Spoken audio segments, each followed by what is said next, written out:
Makasih ya Pak bantuannya. Sekarang saya udah punya WC sendiri, jadi nggak perlu berak di sungai lagi. Iya Pak, semoga berkah ya. Caleg nomor urut 2, Bapak Profesor Dr. Handes Amtar Sucipto. Visi misi, mewujudkan keadilan dan menjunjung tinggi kesejahteraan rakyat. Saya salut sama Bapak. Bapak adalah caleg yang kerja nyata, gak cuma janji-janji doang kayak caleg sebelah. Tak perlu kata-kata, yang penting bukti nyata. Yang penting Bapak nanti coblos caleg sesuai keinginan Bapak. Hak pilih ada di tangan rakyat Pak. Jadi pilihlah caleg mana yang menurut Bapak amanah dan bertanggung jawab dalam menjalankan tugasnya. Baik Pak.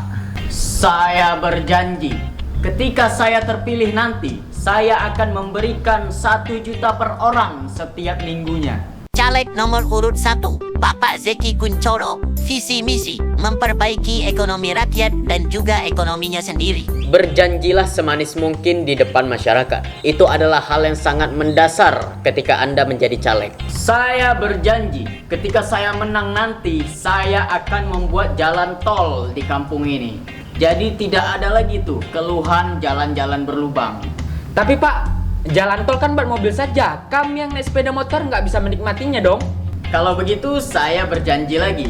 Ketika saya terpilih nanti, saya akan mengubah peraturan. Jalan tol akan dibuka untuk semua kendaraan. Mau becak, sepeda motor, odong-odong, semuanya boleh masuk. Hah? Serius nih? Caleg lain belum tentu punya janji semanis saya. Jadi jangan ragu, jangan bimbang. Jika saya menang nanti, saya akan membuat kemajuan bagi kita semua. Maka dari itu, pilihlah saya. Selain berjanji manis, caleg juga harus bisa memikat hati rakyat dengan menghadiahkan, bukan nyogok ya, tapi menghadiahkan sesuatu kepada masyarakat. Baiklah, kita mulai saja. Kamera ready? Jadi gini Bu, di depan Ibu ini udah ada berbagai macam sembako-sembako. Ada mie instan, telur, beras, handset RGB, keyboard RGB. Loh Pak, saya untuk apa keyboard RGB nih? Ya kalau Ibu main game kan jadi lebih keren gitu. Ada RGB lampu warna-warni gitu. Tapi kan alah, kalau Ibu nggak mau, kasih aja anak Ibu atau Ibu jual pun nggak apa-apa lah. bukan begitu Pak, Bapak kan caleg. Jadi Bapak harus tahu apa yang dibutuhin rakyat. Masaan saya dikasih handset RGB? Nggak butuh saya. Nah, jadi Ibu butuhnya apa? Saya butuhnya bahan makanan. Lah, ini kan beras, telur, mie instan juga ada. Kurang lah Pak, jangan beras, mie instan sama telur doang. Rakyat kan juga butuh minyak makan, gula, garam. Ah, banyak mau Ibu, ribet-ribet. Udah lah Bu, saya nggak jadi kasih sembakonya. Batal. Cut. Kalau ada warga yang banyak maunya, mending skip aja. Kita sebagai caleg jangan membuang-buang waktu. Kita cari warga yang mau kita sogok. Maksudnya yang mau kita hadiahkan. Kamu butuh semua ini kan? Iya Pak, saya butuh Pak. Bapak tahu aja kebutuhan anak muda. Kalau ada yang kurang, bilang aja ke saya. Serius nih Pak? Iya, serius. Bilang aja apa yang kamu mau. Kalau gitu saya pengen PS5 Pak. PS5? Ngotak dong. Kamu ngelunjak ya lama-lama. Lah, Bapak butuh suara rakyat kan? Ya butuh lah. Makanya itu, senengin rakyat dulu, barulah Bapak bisa dapetin suara dari rakyat. Berapa harga PS5?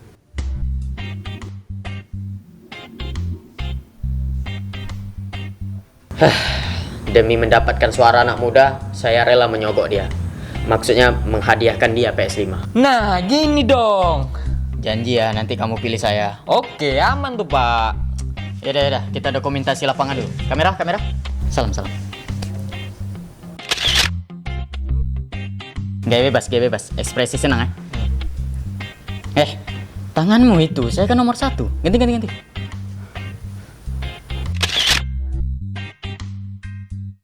Dengan kegiatan menyogok tersebut, maksudnya menghadiahkan tersebut, kita sudah menjalin silaturahmi dengan masyarakat. Langkah selanjutnya ketika menjadi caleg adalah membuat baliho. Yah, lapak strategis kita udah dipakai caleg sebelah lagi. Gimana nih Pak? Mau nggak mau kita harus pasang baliho promosi di tempat lain. Nggak bisa. Pasang di sebelahnya. Baik Pak. Tunggu dulu.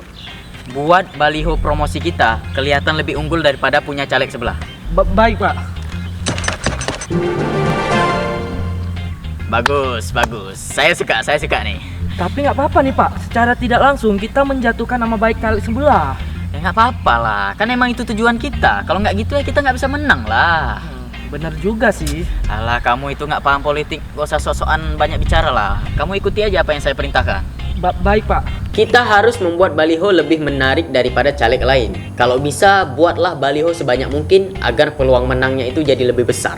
Kamu pasang promosi baliho kita di situ. Baik Pak. Nah, bagus. Di situ juga. Baik Pak.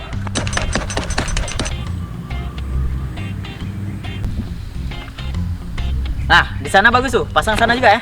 Baik Pak. Bagus. Sekarang baliho promosi kita udah ada di mana-mana.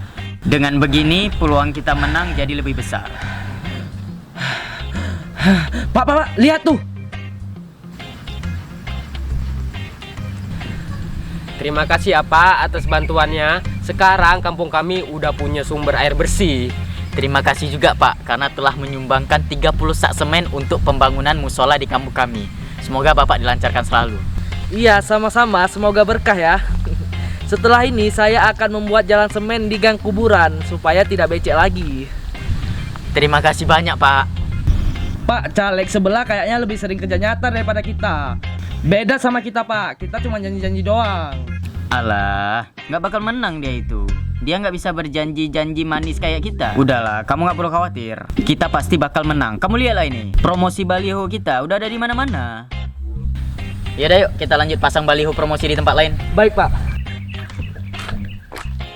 Dengan semua persiapan tersebut, mulai dari janji-janji manis, menyogok, dan membuat baliho sebanyak mungkin, sudah dapat dipastikan peluang kemenangan adalah sebesar 99%. Untuk sementara, caleg nomor urut 1 unggul dalam persentase pemilihan. Jika selisihnya jauh seperti ini, maka kemungkinan yang akan menang adalah caleg nomor urut 1, yaitu Bapak Zeki Kuncoro. Udah aku duga, pasti aku yang bakal menang. Setelah jadi pejabat nanti, aku akan keliling dunia dan beli barang-barang mewah.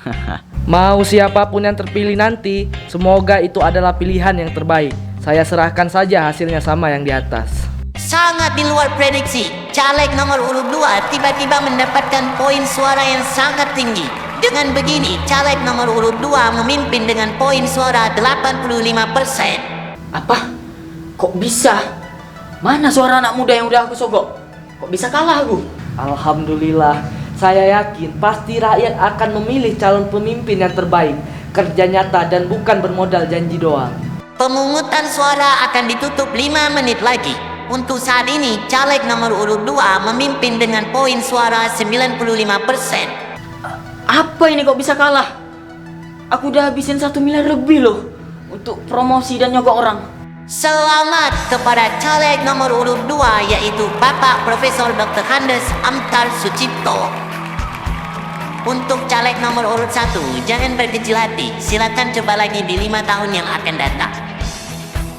Berita duka, dikabarkan mantan caleg nomor urut 1 yaitu Bapak Zeki Kuncoro ditemukan dalam keadaan meninggal bunuh diri. Diduga dia bunuh diri karena stres dan depresi akibat kalah dengan Bapak Profesor Dr. Handes Amtar Sucipto dalam pemilihan caleg kemarin. Caleg tukang sogok kayak gitu emang bagusnya mati aja. Pemilih selanjutnya, silahkan maju ke depan, Rehan Syaputra. Jangan harap kau bisa membeli suara anak muda dengan uang. Anak muda tidak sebodoh itu dalam memilih pemimpin.